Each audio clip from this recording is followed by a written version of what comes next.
Ladies and gentlemen, could I first thank you for asking me to come here today. And I fear I may not be worthy of the task, but I will do my best to speak for myself and for those from the constituents that I represent called East Belfast, who I think there's a few here today. Before beginning, I have a couple of things that I've been asked to say, and my memory's not what it once was, so I'll say them first. I want to pay recognition and say thank you to Woodvale Rd for the substantial amount of money that they have provided to the cabin over these last few weeks. I would also like to say, and this is going to sound a bit strange for me coming from Ballinmacarrett, how pleased I was to see Pride of Ardoyne here today. There are two very loyal supporters of Pride of Ardoyne. I'm not sure if they're out in the crowd somewhere, but they're certainly in the railway bar in Ballygowan on very frequent occasions. And I suspect that I will see them again over Christmas. Today is the year of our Lord 2013, the 21st of December. Just a couple of days from Christmas. And throughout history, there's a significance in this date for us as a people. On this day in 1620, a ship called the Mayflower, carrying the Pilgrim Fathers, made land at Plymouth Rock and gave birth to an enormous democracy, which was formulated, supported and fought for by people of our blood. The Scots, Irish, Ulster Scots, call them what you will, created the Constitution and established that democracy known as the United States of America. And a few weeks ago, a son of that democracy called Haas arrived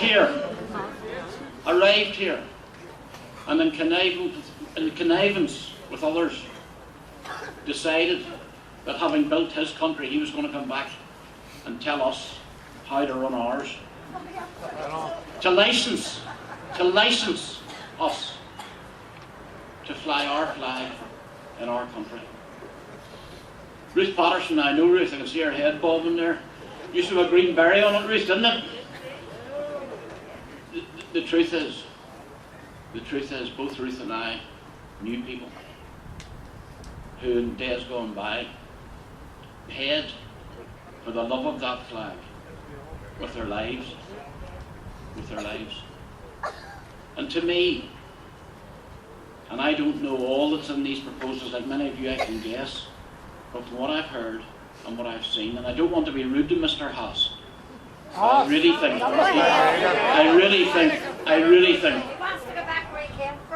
think he should go home and leave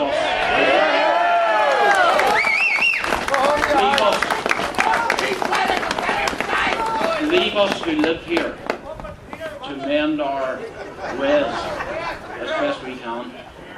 The truth is, I live in those hills on the far side of that river, and at the end of this I can get in my car and I can go home lawfully, unimpeded and supported. But for many of you here who live that way, some quirk of history has decreed that you can't go home, that you can't be what you are in your own country, that you can't walk the streets of your own town. And for me, that is wrong.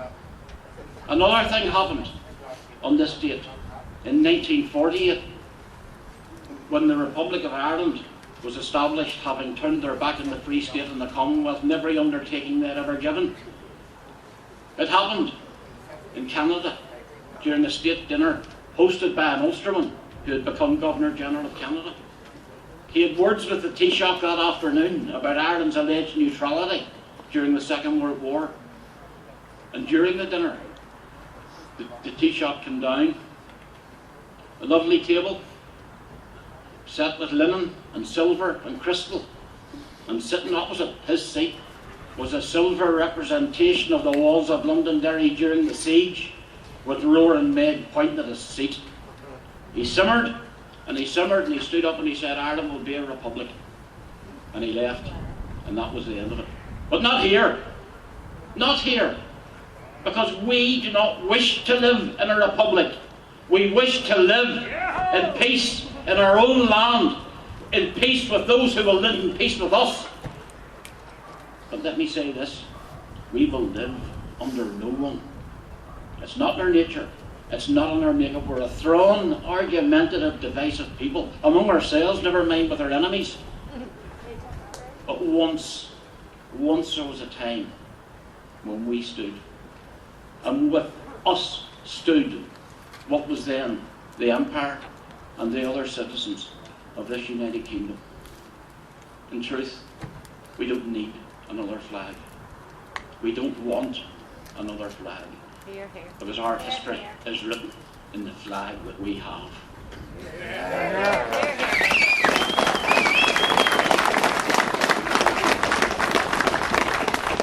I stand, honestly, very humbled in the company of people who on a cold, wet December day cling to the old things, to those things which were right then and are right now, to, as has been said, civil and religious liberty, to the right to be what you are, and the right and the demand that you are courteous to others. I preach no party politics, I preach no rebellion, I preach no religion. I stand here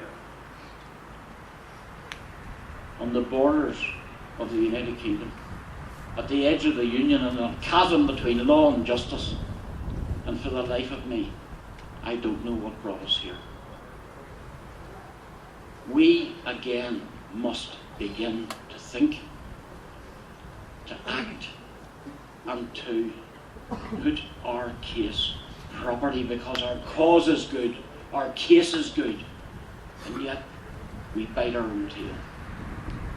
The truth is, the world's playing chess, and we are playing drafts. And in that game, if we keep it up, we will lose. And there is too much that is valuable, and too much that is decent, and too much that is honest in our history for us to fail those who went before. I want to seriously wish you all in your homes a happy and a Merry Christmas, and come back in the new year more determined, more resolute, and more sure of where we all wish to go. A very Merry Christmas to all of you.